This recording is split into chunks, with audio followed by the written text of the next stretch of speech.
Hello বন্ধুরা, কেমন আছো? আশা করি ভালো আছো। আমিও ভালো আছি। Welcome back to my channel. আমি বিশ্বজিৎ ব্লগ চ্যানেলে অনেক স্বাগতম। আবারও চলে এসেছি নতুন একটা ভিডিও নিয়ে। চলো, আজকে রান্না হবে পনির, আলু, টমেটো দিয়ে একটা তরকারি। চলো দেখতে থাকো।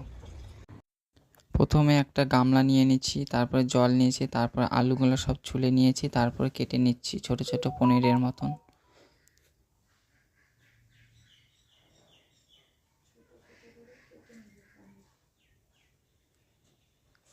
আলু কাটা হয়ে গেছে, এখন আলুগুলো ধুয়ে নেব।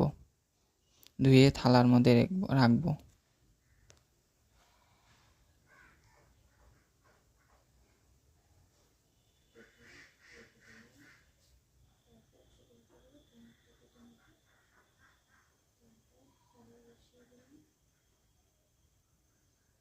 তারপরে 3 পিস টমেটো কেটে নেব পনিরের মতন ছোট ছোট করে।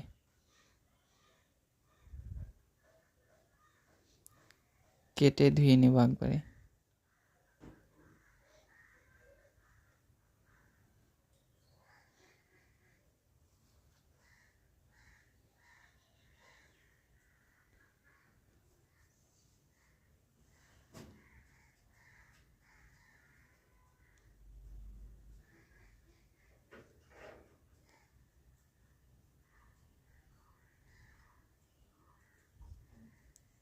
টমেটো কাটা হয়ে গেছে, এখন শিলপাটায় আদা আর জিরা বেটে নেব।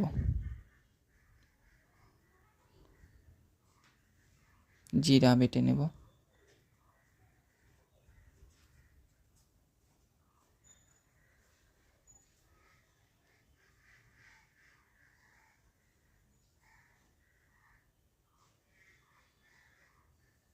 আদা জিরা বাটা হয়ে গেছে, এখন পনিরটা কেটে নেব।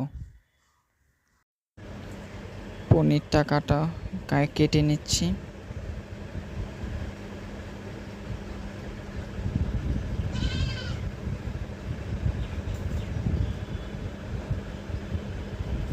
ভালো করে এখন ধুয়ে নেব জল দিয়ে। ধুয়ে তারপরে হলুদ আর লবণ সামান্য দিয়ে ভালো করে মেখে নেব। তারপরে গ্যাস ধরিয়ে কড়াই বসাই দিয়েছি। তেল দিয়ে দিচ্ছি পরিমাণ মতন। তেলটা গরম হয়ে গেছে, এখন মাখানো পনিরগুলা দিয়ে দেব, ভেজে নেব। একটু লাল লাল করে ভেজে নেব।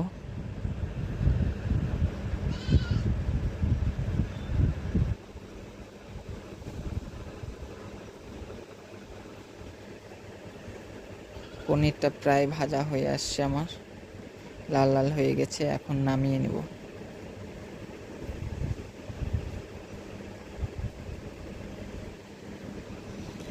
পনির নামানো হয়ে গেছে, আবারও একটু তেল দিয়ে দিচ্ছি, তারপরে জিরা সম্বাদ দিলাম আর আলুগুলা ছেড়ে দেবো। আগের থেকে আলুগুলা কেটে রেখেছিলাম, ওগুলো ছেড়ে দেবো। এখন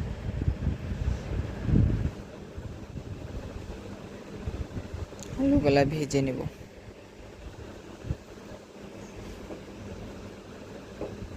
আলুগুলা প্রায় ভাজা হয়ে আসছে, তারপরে হলুদ আর লবণ দিয়ে দিব স্বাদ মতন।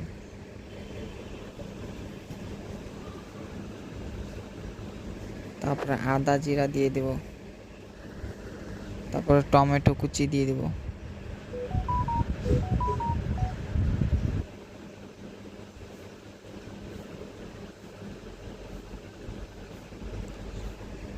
সামান্য জল দিয়ে ভালো করে কষিয়ে নেব।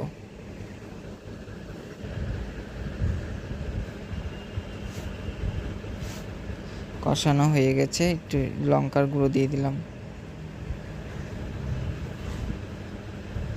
এখন জল দিয়ে দেব।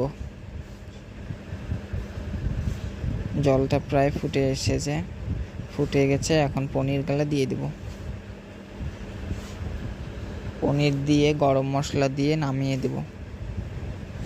তো বন্ধুরা, ভিডিওটা তোমাদের যদি ভালো লাগে লাইক কমেন্ট শেয়ার করো আর সাবস্ক্রাইব করে দিও। তরকারিটা আমার হয়ে গেছে।